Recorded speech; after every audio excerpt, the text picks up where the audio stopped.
حي على الفلاح.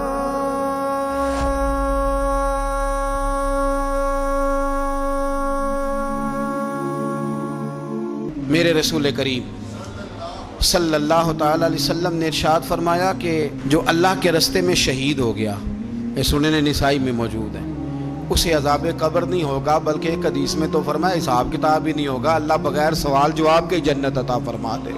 کچھ لوگوں کو لوگوں کی بخشش پہ بھی مسئلہ ہی بنتا ہے کہ کوئی بخشا نہ جائے. اور ایک صاحب کہہ رہے تھے جی یہ کیا معاملہ ہے کہ جمعے کو بندہ مر گیا یا فلانا ہو گیا تو اس سے حساب کتاب نہیں ہوگا، اتنے بڑے جرم لوگوں نے اتنے پاپ، اور جمعے کو مر گیا تو بخشا جائے گا. تو میں نے کہا جرموں کا بھی اسے حساب اللہ لے لے گا، لیکن میاں حساب کتاب کی ڈیوٹی نہ اللہ کی ہے تو بہتر یہ ہے کہ اسی کے ہاتھ میں رہے، تو نہ اپنے ہاتھ میں لینے کی کوشش کر. سنن ترمذی کی حدیث. ہمیں پتہ نہیں کیا مصیبت ہے، ہمیں پتہ نہیں کیا مسئلہ ہے. ایک جنازے سے میں نکلا، آپ یقین کریں کبھی کبھی کلیجہ پھٹ جاتا ہے. میں ایک جنازے سے نکلا تو میرے ساتھ ایک بندہ جنازہ پڑھ کے نکلا تو کہنے لگا جی پیر صاحب دیکھیں آج کتنی دنیا آئی ہے، حالانکہ یہ بندہ اس طرح کا تھا، اس طرح کا تھا، اس طرح کا تھا. میں نے اسے کہا یار تجھے تو فکر ہی لگ گئی ہے کہیں جنت میں چلا ہی نہ جائے. تو اس طرح کرنا، جنت کے دروازے کے سامنے کھڑے ہو جانا ڈنڈا لے کے کہ میں نے نہیں جانے دینا. شرم آنی چاہیے ہمیں. اللہ فرماتے ہیں جنت اتنی چوڑی ہے جتنے زمین و آسمان، اس کی چوڑائی زمین اور آسمان کے برابر ہے. تو ہم تو اپنے علاوہ کسی کو جانے نہیں دینا چاہتے جنت میں. اور بس کریں، جنت خدا کا فضل ہے، اور اللہ فرماتے ہیں میرا فضل میں جسے چاہتا ہوں عطا کرتا ہوں. یہ سنن ترمذی کی حدیث، اور اس کے راوی حضرت عبداللہ ابن عمر رضی اللہ تعالیٰ عنہ.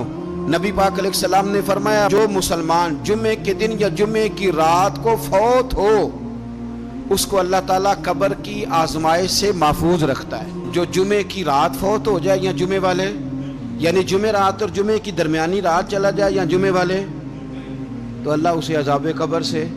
تو میرے عزیز، جو بندہ شہید ہو اس سے عذاب قبر نہیں ہوتا. جو آدمی جمعے کے دن یا جمعے کی رات چلا جائے اسے بھی عذاب قبر نہیں ہوتا. اور میرے رسول کریم صلی اللہ تعالیٰ علیہ وسلم نے فرمایا جو بندہ ایک دن اور ایک رات، یہ حدیث صحیح مسلم میں، سنن ترمذی میں، مصنف عبدالرزاق میں موجود ہے، ایک دن اور ایک رات اللہ کی رضا کے لیے اسلامی سرحد پہ پہرا دے. میں اور آپ سوئے ہوئے ہیں، لیکن وہ لوگ جو فوجی بارڈروں پہ کھڑے ہیں، دیکھو مدینے والے محبوب کس کس پہ کرم فرماتے ہیں. ساری عمر نہیں، 24-25 سال کی سروس نہیں، فرمایا ایک دن اور ایک رات اللہ کی رضا کے لیے جو اسلامی سرحد پر پہرا دے، مسلمانوں کو کافروں سے بچائے، رب اسے عذاب قبر نہیں دے گا، اسے اللہ تعالیٰ اپنے فضل سے معاف فرما دے گا. ایک رات اور ایک. تو آپ کیا سمجھتے ہیں کہ ان فوجیوں کی کوئی چھوٹی شان ہے؟ ان کا کوئی چھوٹا مرتبہ ہے؟ ایک دن اور ایک رات اگر یہ پہرا دیں تو اللہ انہیں اتنا انعام عطا کرتا ہے.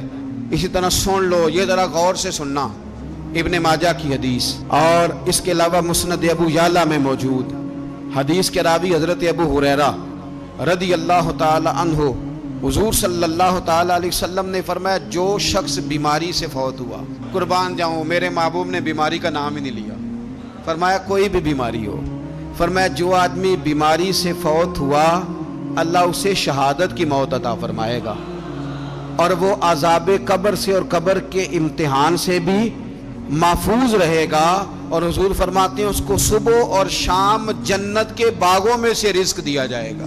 جو کسی بھی بیماری سے مرا، یہ لوگ بیماری سے مر رہے ہیں تو لوگوں نے اچھوت سمجھ رہے ہیں. اچھوت، یہ اچھوت نہیں ہے، اس لیے کہ لوارث نہیں، یہ خدا رسول کے ماننے والے ہیں.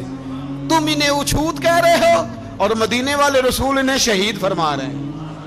حضور نے فرمایا جو بیماری سے مرے شہید ہے، وہ قبر کے عذاب سے محفوظ رہے گا اور جنت کے باغوں میں سے اللہ رزق دے گا.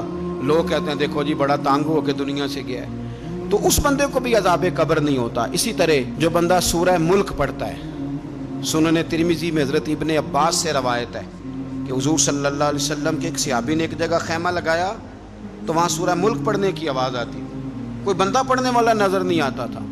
جب حضور کی بارگاہ میں عرض کیا تو فرمایا وہاں قبر تھی اور قبر کے اندر بیٹھ کے میرا صحابی سورہ ملک کی تلاوت کر رہا. اگر ہمیں خسرہ نمبر یاد ہو جاتا ہے نا اپنی جگہ کا، اور ہمیں پتہ ہوتا ہے کہ میرے والا حصہ کتنے کروڑ کا ہے، اگر ساری کہانیاں ہمیں یاد ہوتی ہیں تو سورہ ملک بھی ہمیں یاد ہو سکتی ہے. موبائل پہ اس کو ریکارڈ کر لیں، پھر اس کو سنیں۔ کبھی بھی سورہ ملک میں، اور ہمارے اس سلسلہ عالیہ میں تو سورہ ملک وظیفہ ہے، ہمارے الوظیفۃ الکریمہ میں اعلیٰ حضرت نے لکھا ہے کہ رات کو سورہ ملک اور سورہ یاسین کے بغیر سونا نہیں۔ سورہ ملک اتنی شاندار صورت ہے کہ نبی پاک صلی اللہ علیہ وسلم نے فرمایا یہ قیامت کے دن اللہ کی بارگاہ میں ناز سے جھگڑا کرے گی اور کہے گی اے اللہ، یا تو میرے پڑھنے والے کو جنت عطا فرما یا مجھے قرآن پاک سے علیحدہ کر دے۔ تو رب کریم پھر اپنے فضل سے پڑھنے والے کو جنت عطا کرے گی۔